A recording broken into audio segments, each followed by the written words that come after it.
Hey V, can you please unstuck your bike? Like, please, please, pretty please. There we go. Jesus. Alright, let's go. Wait, let me save the game. Let's save the game, just to be sure. Oh yeah, by the way, there's also something else that I want to check. I think it's here, actually. Let's check the tarot cards. Let's see. There's a few cards here that I got that are new. The Fool. The Fool is everyone, including you and me. Each step he takes on his journey feels like stepping into a brave new world. Ultimately, the journey will change him, but as the card shows, he's a trustworthy lad whose childless hope drives him towards his goal. The Magician. The Magician is the card of self-confidence and adapting to situations through intellect and sheer will. The Magician is a schemer who always had one last trick up his sleeve, who despite everything manages to stay afloat and remain in control of his own destiny. The High Priestess. The High Priestess is a card of mystery. It shows how all of our secrets hang by a delicate thread and the struggle between common sense and intuition. The High Priestess symbolizes the cold, calm waters, as well as the mysteries hidden in their depths. The Empress. The Empress is a card of femininity and motherhood. She is authoritative, knows what she wants, and exhibits refinement and sensuousness. The Empress symbolizes creativity and growth, and instructs us not to dismiss our unconscious impulses, but to trust our intuition. The Emperor. The Emperor represents patriarchal control and is pleased with the authority and power he possesses to shape the future. The Emperor makes the rules and enforces them for the common good, but prestige has its dark sides. The Emperor is dominating and ruthless and will climb over a mountain of bodies to achieve his aim. The Hierophant.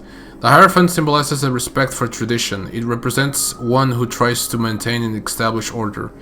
Even though their very character is shaped by it, the Hierophant places his faith in intuitions, for the alternative is pure chaos. Only by placing his faith in order can he draw strength.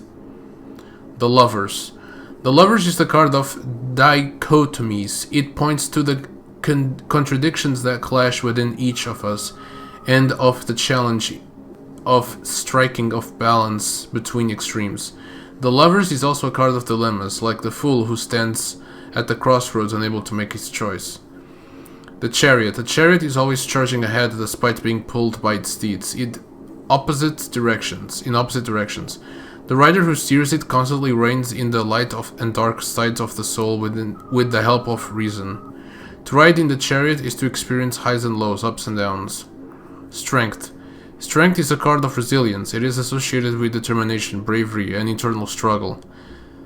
One must have dedication in order to overcome obstacles and reach one's goal. Strength is about physical prowess and spiritual fortitude, the power that must be unleashed to achieve the impossible. The Hermit. The Hermit is a card of self-imposed isolation. It represents an escape from the hustle and bustle of the city, a turning away from constant newness towards ye-old ways. For the Hermit, solitude is the road to the sublime, a road that is taken not with great bounds and strides, but with small, concentrated steps. Wheel of Fortune. The Wheel of Fortune means that change is coming. One's destiny could turn out for the better or the worst. Yet it is also bears the promise of new possibilities. The wheel reminds us that nobody remains at the top forever, but also that not every situation is hopeless. Justice. Justice is the card of conflict resolution. It proclaims the need for order to see through lies and deceit, and the return to the natural state of affairs. Justice implies a just sentence, but also due process. There's a few here missing. The Hangman. The Hangman is a card of sacrifice. It says that a price must be paid in order to achieve enlightenment. The Hangman's forsakenness opens the path for rebirth into a new life, though this path is wrought with pain suspended in time and ultimately ends in death. Temperance. Temperance is a card of balance. It may symbolize self-restraint and a gradual shift towards a more mature state of equilibrium. Temperance is associated with being in control of oneself as well as the desire to achieve inner peace. The Moon. The moon reminds us that reality is not always what it seems at first glance. In a world of appearances and illusions, the best course is often charted by one's own intuition. The moon is also the card of dreams, desires, and of course sleep, death's nightly ritual. The sun symbolizes success. It is a card of freedom, renewal, and a bright future that lies ahead. The sun also represents truth, for its light will always pull back the curtain of shadow that hides the world's secrets. It also represents greatness and splendor. The world lies at the end of the fool's long and winding journey, wiser and more world-weary than he started out. The fool forces a moment of reckoning. Some of us accept where our journey has led us to, while others embark on a new challenge. One thing in this world is certain: you can't have it all. There's also another thing that I want to see. I think it's in the database, if I'm not mistaken. I think it's right here. The people. Dinovich. This is one of the fixers. I don't think I've even done a single quest for him yet. Everyone who's anyone's knows him, whether it's Dino or the fixer in downtown and Corpo Plaza, or Dino the rocker boy, bassist in the notorious band the Glory Hole Bandits. Strangely, despite them playing sold-out shows, nobody's heard Dino play. You holler at Dino when you need something, pure, uncut stimulants, fast loans, joy toys for your BFF's birthday party. You want to start a riot, or want to see somebody's legs broken? Dino's your man. Dino will get you done. Like every good fixer, Dino keeps mixed company. He's just at home with play hard corpos and top-tier mercs, usually edge runners, or as sketchy as with sketchy media vultures and homeless drifters. You can meet them all at Dino's bar. It's worth dropping in. Somebody's bound to pick your brain over a drink and throw up on your shoes. You might leave with a black eye or an STI, but that's how the city rolls. Muammar Al Capitan Reyes. Before he became Santo Domingo's most well-known fixer, Al Capitan was Muammar Reyes. A corpo rat had a company that dealt in. Oh, what the hell he cares about anyway? But all too quickly he realized that with the corpse it's always the same old tune. Either they fuck you or you fuck them. He preferred the latter. Often those who escaped poverty like to help out their less fortunate peers. Like El Capitan, sort of. On one hand, he makes a fortune as the go-to fixer for half of Santo Domingo's working class. But hey, at least he makes sure people can pay their rent. Don't like it? Find your own gigs. When a gangoon decides they'd rather save a buck or by breaking your legs instead of paying you, look around. Is that Capitan's watching from his limo window with a smirk on his face? Wakaku Wakara, as I like to call her, Hakuna Matata.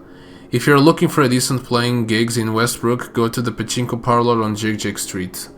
Run by a fixer named Wakaku Wakara. Rumors abound, but as of yet nobody's worked up the nerve to ask her about her past and her very many very dead husbands. I mean, V did. She didn't kill any of them, probably, but hey, what's important is that they're gone and she's still going strong, growing richer and more powerful by the day. Every single player in Night City respects Wakako. Going into a meeting with her is like getting into a cage with a lioness. Sure, the lioness is polite, but you can tell she's already thinking about her next snack. Maybe that's why Wakako's gigs are carried out almost immediately and flawlessly. Wakako takes this entirely for granted. Dakota Smith. Lovely lady. The Badlands resident fixer and a member of the Northern California Promo tribe. At first glance, Dakota seems like a harmless desert dweller. It wouldn't be wrong to say that sometime after the Unification War, she lost touch with reality. In her free time, she deciphers the secret language of smoke. But if you ignore that, she's an extremely perceptive fixer with a mind for biz. Few in this part of California wouldn't envy. Those who take on her jobs always make sure they're done to a T. Because firstly, Dakota's never gone behind anyone's back, and secondly, if they decided to go behind hers, they'd be vulture breakfast in no time. You'll also notice she doesn't go anywhere without her oxygen tank. She's been huffing pure oxygen for a few decades now. Padre. Real name Sebastian Ibarra, formerly a priest in the Valentinos, but after the bloodbath in Motocielo, he converted to a more noble calling, that of a fixer. He started out by lining up jobs exclusively for his people from Haywood and the Valentinos. Later he even shook hands with the likes of 6th Street. Who knows, maybe it's because he softened up in his old age. Or maybe it's because all the gangs are equal in the eyes of God. Padre does things according to his own code of honor. He doesn't support any particular group or gang. His interests lie in maintaining the delicate balance of power in Night City. Regina Jones. A fixer with Chinese heritage, out of Watson. She used to work as an independent reporter for FTF Radio, but after the station was acquired by the media conglomerate News 54, Regina decided it was time to find a better medium to spread her message. She mobilized all of her contacts, from the highest-ranking corpos to the lowliest dealers, gangers, mercs, bums, and junkies. From the point of view, Regina hasn't changed a bit. She's always been a fighter, a girl from the streets. The only difference is that before she bought gossip and sold news, now she spins both. And then we have the characters. I remember you. You're dead. Jotaro Shobo. In Night City... If Night City had a contest for the most rotten of the core piece of human garbage, Jotaro Shobo would stand a pretty decent chance of winning. Maybe not first place, but he'd definitely be up there. Jotaro is a high-ranking Tiger Claw ganger who, thanks to his intelligence, loyalty, and ruthlessness, quickly made up his way to the pecking order. He rules his lackeys with an iron fist and is never late with his cut for the bosses, who repay him with protection and turning a blind eye to his various hobbies. One of them included recording brain dances, and everyone who's relived them calls him the devil of Kabuki. Wait, give me a minute. We got more. Mikhail Akulov.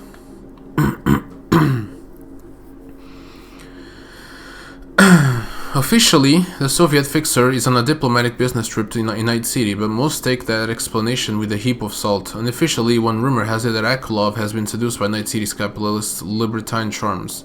Still, the million-dollar question remains, what is he really doing here? Many would pay handsomely for the answer. After all, this is a man who represents the interests of the entire USSR. The USSR is still a thing in 2077? The fuck? Oh, I remember you. You and your son. These were the braindance dudes. I killed his son, left him to suffer. Gottfried Persson. Gottfried's work is the stuff of another person's nightmares. Nightmares often come true in Night City. And even when they do, he takes them, or buys them, and edits them to turn a profit. As a matter of fact, he's fairly well respected in the obscure circle of illegal braindance editors. He's a craftsman without a conscience, an advantage in his line of work if the material is good. Gottfried will take a raw BD from anyone and fine-tune the emotions, no questions asked. The closest person to him is his son, Frederick, whom he taught and trained in his craft. When they're not editing together, they manage to a deep net site. Yeah, but I killed this guy. Frederick Persson. Throughout their lives, many a man had struggled to break free from their father's shadow, but not Frederick. Their shadows suit him just fine. He has everything he needs, money and emotional fulfillment. Gottfried is professional and knowledgeable, while Frederick is passionate and uncompromising. Together they form a duo in Night City that Night City happens to need. After all, someone has to edit all those illegal brain dances. Oh, the bad haircut girl, I remember you. Iris Tanner. Iris Tanner is a talented techie and a textbook example of someone whose job is their life. When it comes to a gig, it's never about the money, but the challenge. Still, that doesn't stop her from being a tough negotiator. It's the only way to be taken seriously. Despite being terse and hard to talk to, she's convinced she's good at reading people. What she doesn't realize is that her deep-seated desire to be admired for her skills actually makes her easy to manipulate. That's one of the reasons she's got into serious trouble with the Raffenschiff. On principle, Iris doesn't work with fixers, but she's willing to make an exception for Dakota. Not because she likes her, but because this time she needs her. Corporal Hare. When 17-year-old William Hare first saw a poster promoting service in Militech's paramilitary forces, he finally understood his purpose in life. As his impressionable eyes scanned the multi-million-dollar recruitment and armored soldiers, he felt a brutal power and desire to adventure swell inside him. How could a kid who spent his whole life in the slums of Rancho Coronado resist? The promotional specialist in Militech's recruitment office certainly thinks so, and they're usually right. I need to drink some water. Harry enlisted and eventually rose to the rank of corporal. He got everything he dreamed of, plus more. Combat military-grade cyberware, a sense of power, camaraderie, and adventure. As for the latter, there are some parts he'd rather forget. Especially after the ones he's forbidden to talk about. After Brazil, everything changed. He lost his good health, and came back to Night City a veteran, but with no hope of ever returning to active duty. That's when Hare first asked himself, had Militech taken away more than they gave him? Flavio Duchantre. Oh yeah, this was the guy that I just rescued a few, like yesterday. Some people are luckier than they deserve to be, no matter what they do. But they always land on all fours without a scratch. Sooner or later they start thinking they're invincible, and that's when they become dangerous. To themselves and everyone around them. Nobody fits that description better than Flavio. Chatty and grinning with a Cheshire grin. He thinks he can do whatever he wants. Better to steer clear of people like him, unless of course someone pays you to help him out.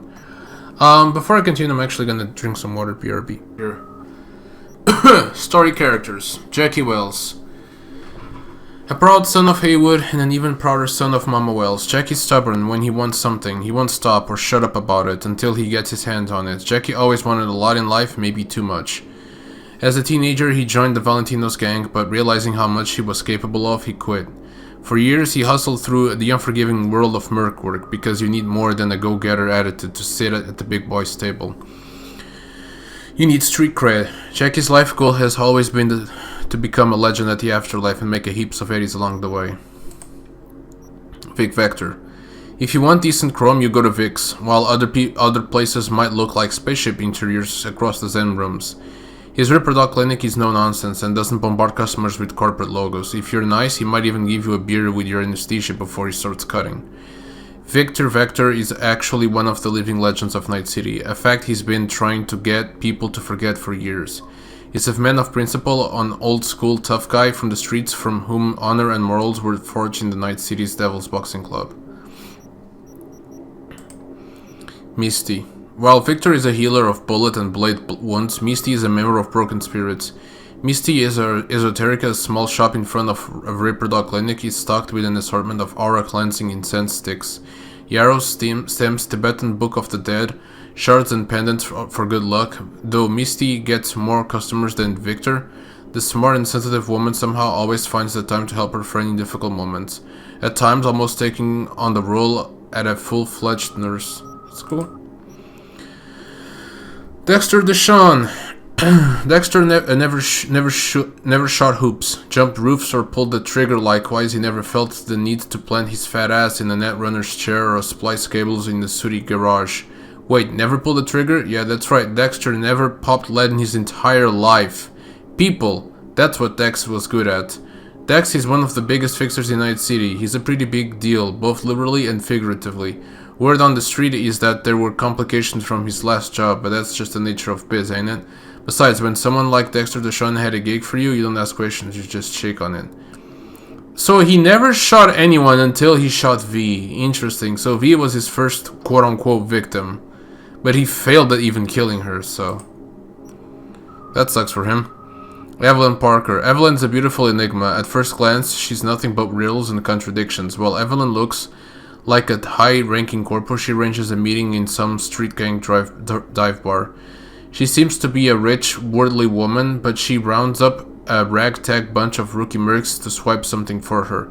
Humorous and charming, yet she drives a hard bargain, puts her faith in professionals, but still wants to pull all the strings. When it comes to Evelyn, only one thing is certain. Tread carefully. Her beauty, cunning, and fierce determination are a volatile mix.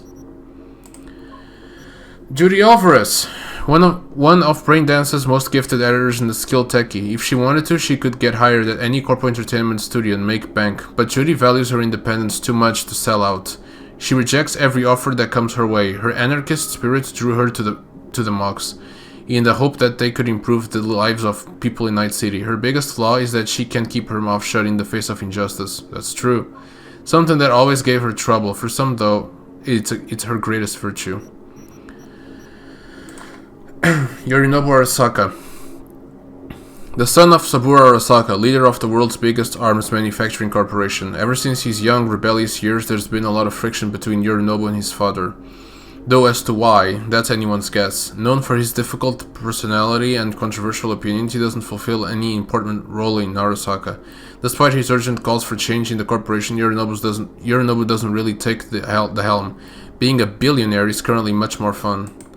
Saburo Arasaka, CEO of the Arasaka Corporation, after elevating his father's Japanese company out of relative obscurity to become a global powerhouse, Saburo is now widely regarded as the founder of the Arasaka Empire.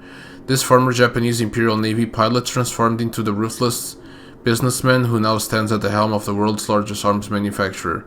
He is a man who for decades has been rumored to be able to force even the most cold-blooded assassins to commit suicide at his command, which may say as much about his virtually absolute rule as it does his extraordinarily prolonged lifespan. Delamain. If you ever wish you could leave your problems at the door, make sure it's the door of a Delamain luxury cab. Delamain is the only cab service in Night City managed by an artificial intelligence and prioritizes passenger safety as highly as comfort. Delamain's intriguing personality alone is reason enough to travel in his company. He is likewise an excellent business partner due to his boundless dedication to improve the quality of his service through effective management and innovative technology. Sponsored by the Delamain Corporation. You look like a fuckable piece of meat, Adam Smasher. What with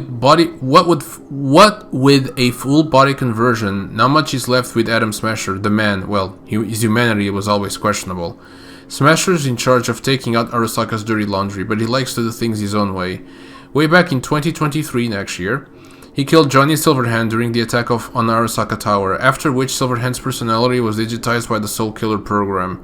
If Smasher finds out that Johnny's back, he'll probably want to finish what he started. Smasher doesn't leave loose ends. Johnny's got a whole lot to read. Johnny Silverhand. They say that you can become a legendary rocker boy without all the sex and drugs, the manic depression, run-ins with the law, and one toxic relationship after another.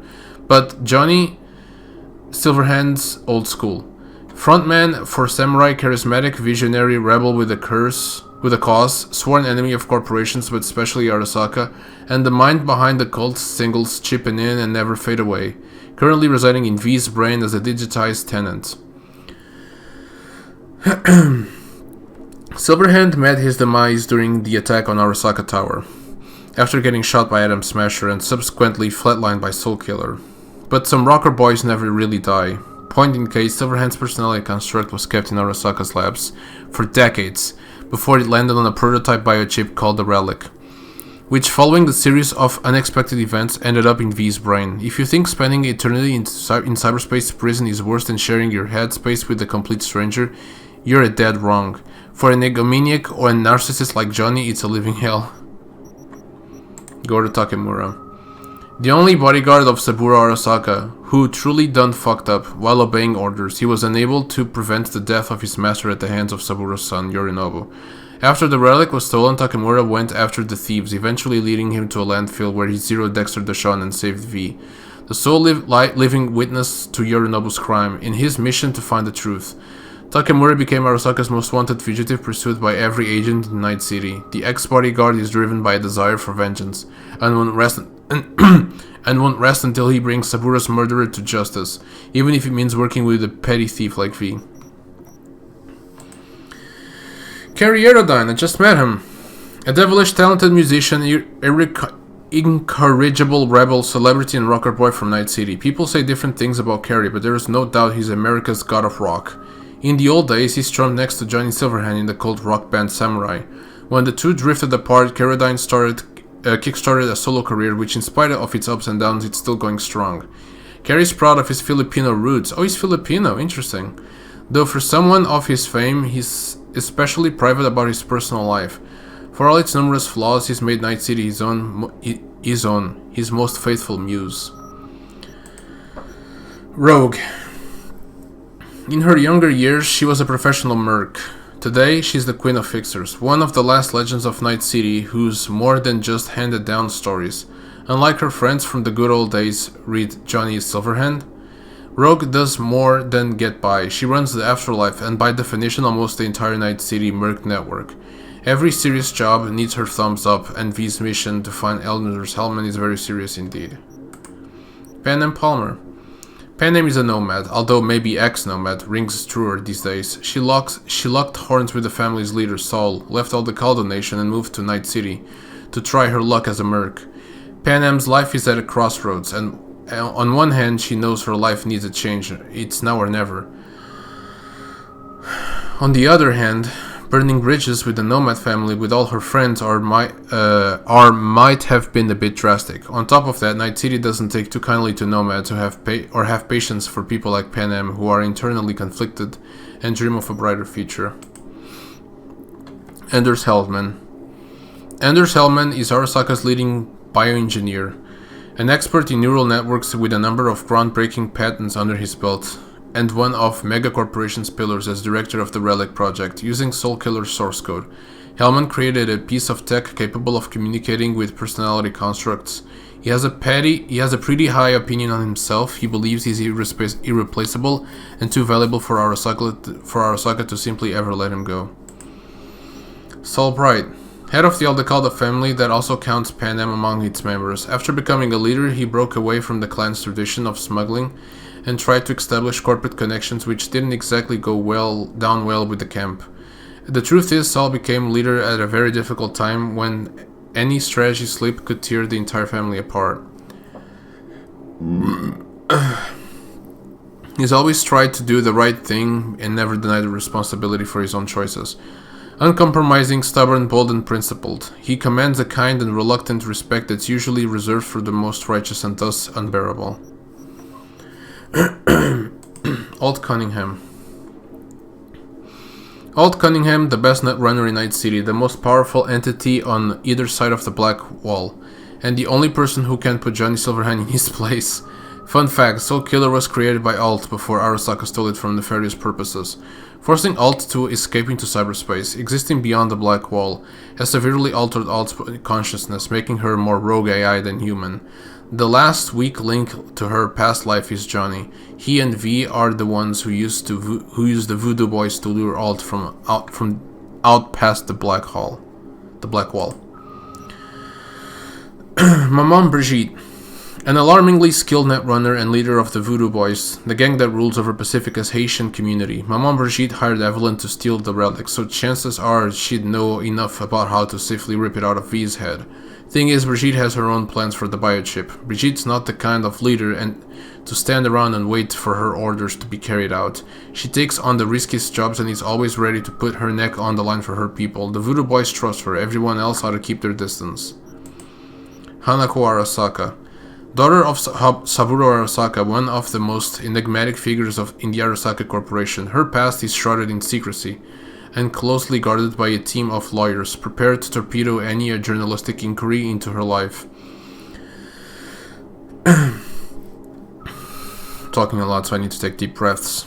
The predominant theory about her early life suggests that she was forbidden from leaving the family's residence near Tokyo until she came of age. Only her skills as a netrunner kept Hanako from becoming completely cut off from the outside world.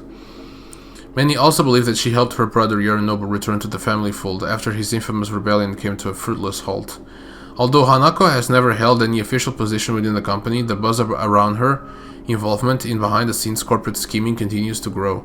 That said, separating truth from speculation remains nearly impossible. Rumors about Hanako Arasaka never last long, and neither do the people who spread them. Oof. River Ward. I was just about to meet him. River Ward. Thought that nothing could top becoming an NCPD detective. The thing that always gets easier from there. Well, turns out that always doing the right thing in Night City is harder than just getting a title. Every day for River is more of a struggle. Either he plays the game or he gives up a slice of his soul. If he lets his guard down for even 1 second, some ganger will get the best of him. In spite of all this, River shows up work every morning with a can-do attitude. Maybe it's his way of coping, or because he doesn't know how to do anything else. Poor guy. T-Bug, oh my god, it's been so long since I've seen these characters. T-Bug is a textbook example of how solos and netrunners really aren't all that different. Both take on risky contracts that usually end up in dust-ups with corporations or the law, ever walking the tightrope between life and death. After all, black ice isn't any less dangerous than taking a bullet. T-Bug's well aware of this fact, and as a legit specialist in her field, she's fully within her rights to be picky about her contracts. I need to breathe a little bit more. Give me a sec.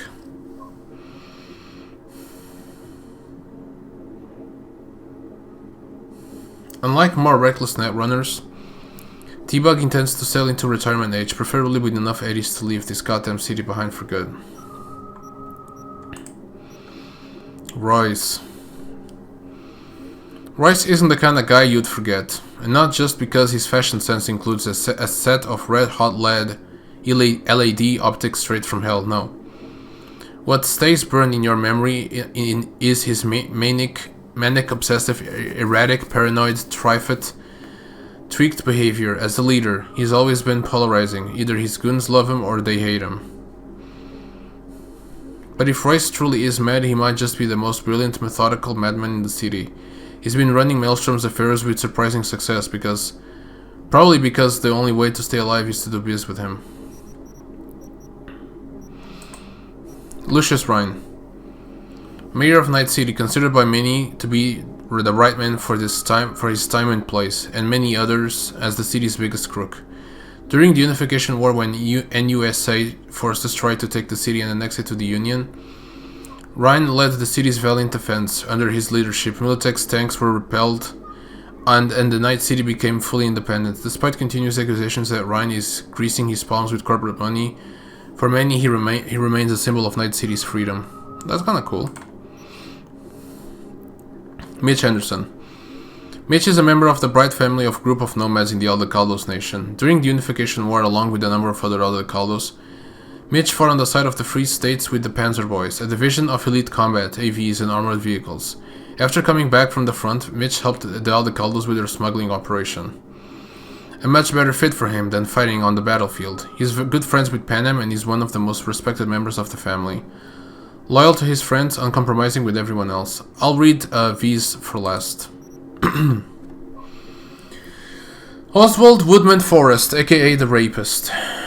Cloud's very own caretaker, Woodman as he's called, is responsible for evaluating the doll's performance and the guy who solves problems, including disposing of problematic dolls. A smooth operator with ties to the Tiger Claws, he's right where he wants to be. Ridiculously self-assured, generally rude, and a smartass. Some say Woodman was born without an ounce of empathy, but that's not entirely true. He has felt compassion once, but didn't see any use for it. Still, people like Forrest are indispensable to greasing the mighty cogs of the porn industry machine.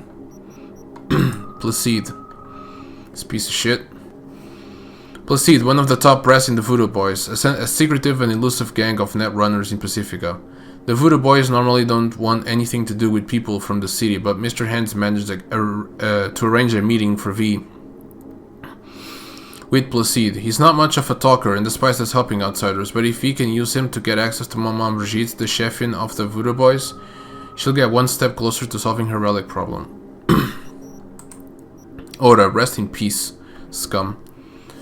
Hanako Arasaka's bodyguard, who also happens to be a cyber ninja trained by Takemura. He was supposed to be the key to solving V and Takemura's problems, but only ended up as one more threat among many. During their secret meeting at the docks, he declined their plea for help and gave them one last chance to leave the city. He's never further than a step away from Hanako, so it'll be difficult to reach her. Jefferson Perales. Lawyer, former district attorney, and now a conciliar to Night City Council. He is currently running for mayor of Night City. Jefferson was born into a poor family and was mostly raised by the streets. Despite that, he managed to get a scholarship and eventually a degree in law, thanks to his discipline, his intelligence, my throat's really killing me, and maybe a bit of luck. Jefferson is a dyed-up-in-the-wool politician who can bring himself down or up to anyone's level. Though he can be forceful when things get serious in his heart of hearts, he's an idealist who just wants every poor kid to get on an education and have a better life. Still got so many, fuck.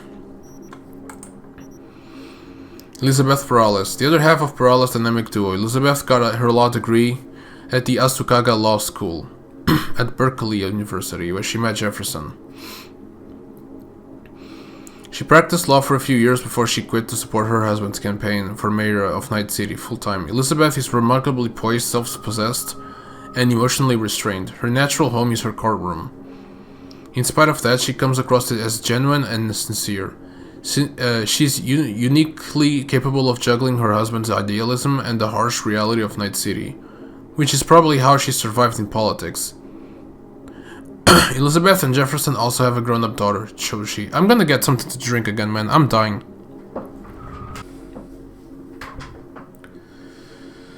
Fuck me. Oh, Jesus. Oh, yeah, I gotta meet this guy soon. Gotta see what kind of cyberware he has for me. Finn Gerstadt, Jig Street's best reproductive fingers, as he calls himself, thinks very highly of himself. Truth is, he's just not the worst. What he lacks in equipment, he makes up for his determination and resourcefulness, which is why some also call him the Recycle Doc. His services are sought after not only by the sex workers of Jig Street, but the whole Night City. Fingers can fix just about anything, and will always start a tab when you're flat broke. True, his quirkiness, obsession with the human body, or his clammy hands can put some people off. But then again, he's the best Jig Street got. Joshua Stevenson. Imprisoned for armed robbery and first-degree murder, Joshua Stevenson had his 5 seconds of fame upon converting to Christianity. After a series of late-night show appearances and televised debates, some still doubt whether Stevenson's conversion was genuine. Michael Maeda, the cunt. Once upon a time, a doll like any other at Clouds, through her wit and sheer determination, she became the club's unofficial manager after just 2 years. Maiko knows perfectly how well that power is the key to everything in Night City, including its most fundamental benefits, respect, ease, and security. Maiko paid a high price to reach her coveted position.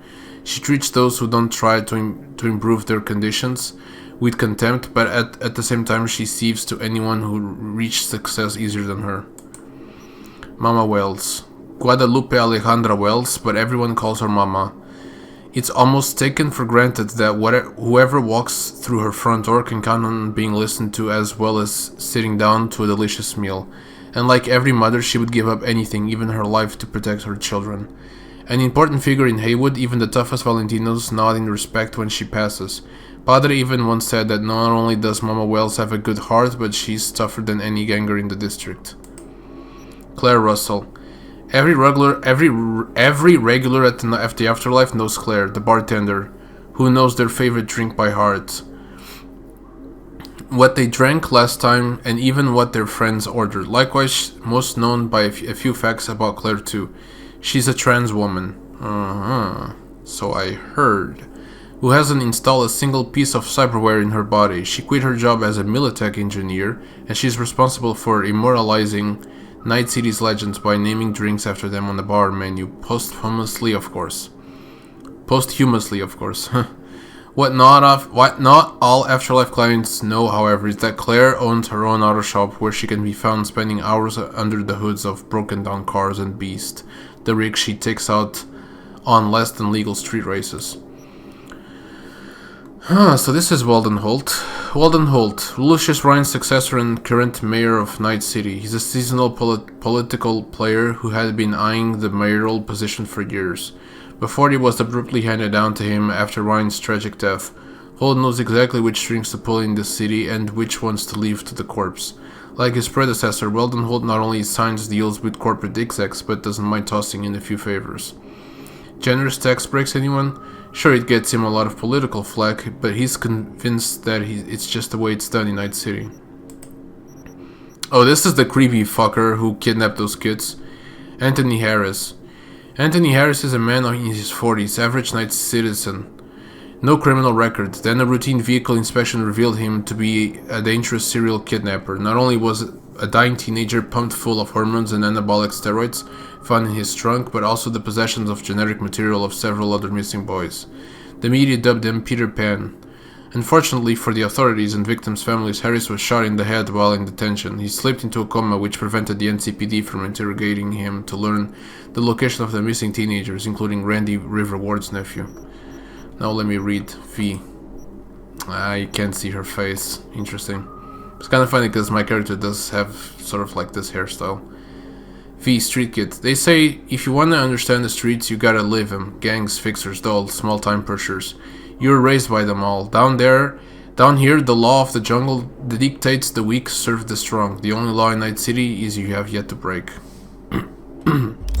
The reason I read all of this is because I've been meaning to read that for a very long time.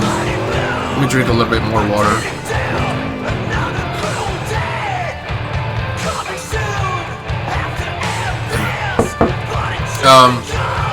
But I think there's going to be more characters added to that database, so I may have to read the new characters that'll be added on later. Now let's just get to River.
What? There's nothing, there's turned back nothing out there for you just yet. What the fuck?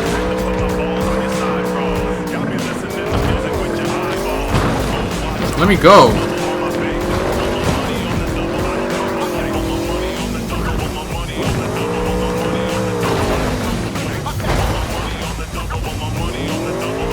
Come on, man.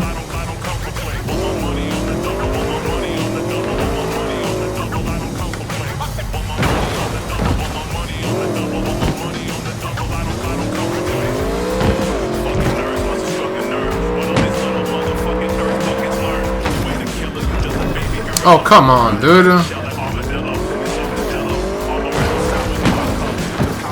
Don't have to make a shortcut, bro.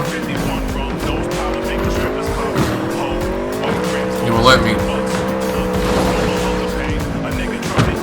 Yeah, he won't let me go up those hills, dude. It's kinda fucked up.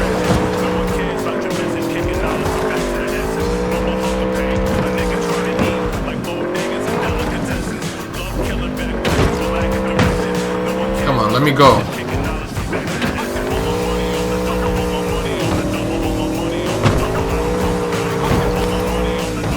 God damn it, dude.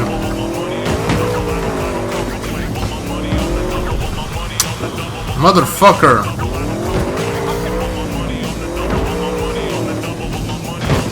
What's over here, dude? Dude, why can't I go straight here? Why is it pulling me up down here, dude? That's so fucking stupid.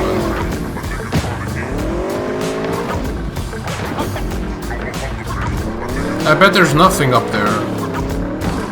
It's just more fucking mountains, dude.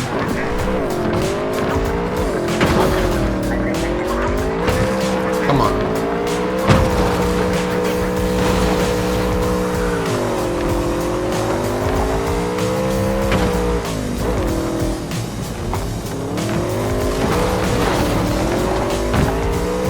Fuck. No, there's floating grass over there. Alright, you gotta let me go this way. Come on, please. Straight line. Are you kidding me? Oh my god, dude, it's a fucking straight line, bro.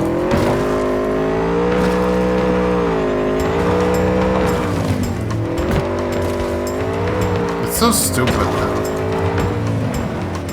Let me go, bro.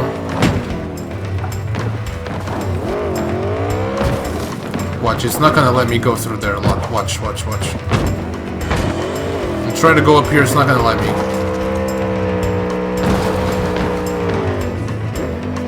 God damn it. V, please. Stop being a dumbass. Go up here. Come on. It's like I can here. Like, see, like, there's nothing over there. Like, why can't I just... What the fuck, man?